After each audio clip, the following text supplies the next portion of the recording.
ചോതി നക്ഷത്രത്തിൽ ജനിച്ചവർക്ക് ഈ ആകർഷകമായിട്ടുള്ള ഒരുപാട് സ്വഭാവ സവിശേഷതകളുണ്ട്. അതിൽ എനിക്ക് ഏറ്റവും ഇഷ്ടപ്പെട്ട ഒരു സ്വഭാവം എന്ന് പറയുന്നത് സ്വാതന്ത്ര്യത്തോടുള്ള ഒരു സ്നേഹമാണ്.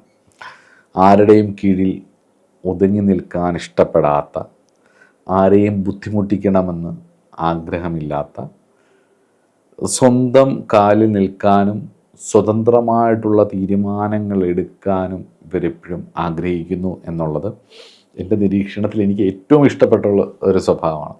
എല്ലാവരിലും ഉണ്ടാവും, പക്ഷേ ഈ ഓരോ നക്ഷത്രക്കാർക്കും ഒരു പ്രത്യേക ക്വാളിറ്റി ഇങ്ങനെ ഡോമിനേറ്റ് ചെയ്ത് നിൽക്കും.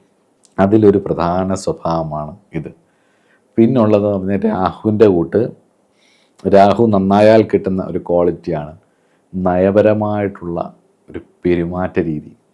അപ്പം തുലാൻ രാശിയുടെ സ്വാധീനവും അതിനുണ്ട്. ത്രാസല്ലേ, ഇങ്ങനെ അളന്ന് കുറിക്കാനുള്ള ഒരു കഴിവ്. അതുകൊണ്ട് തന്നെ ഈ തുലാൻ രാശിയുടെ ആ ഒരു സ്വാധീനവും രാഹുവിൻ്റെ ഒരു സ്വാധീനവും വരുമ്പം ഇവർക്ക് വളരെ നയപരമായിട്ട് പെരുമാറാനും നയതന്ത്രജ്ഞന്മാരാവാനും ആശയവിനിമയം വഴിയുള്ള ജോലിയോ ആശയവിനിമയം വഴി കാര്യങ്ങൾ നടത്തിയെടുക്കാനും തർക്കങ്ങളെ സമാധാനമായിട്ട് പരിഹരിക്കാനും അത് പരിഹരിപ്പിക്കുന്നതിലൂടെ ആൾക്കാരെ അമ്പരിപ്പിക്കാനും തങ്ങളുമായി ഒട്ടും ചേരാത്തവരെ അനുനയിപ്പിച്ചു കൊണ്ടുപോകാൻ ഇവർ സമർത്ഥരാണെന്നുള്ളതാണ്.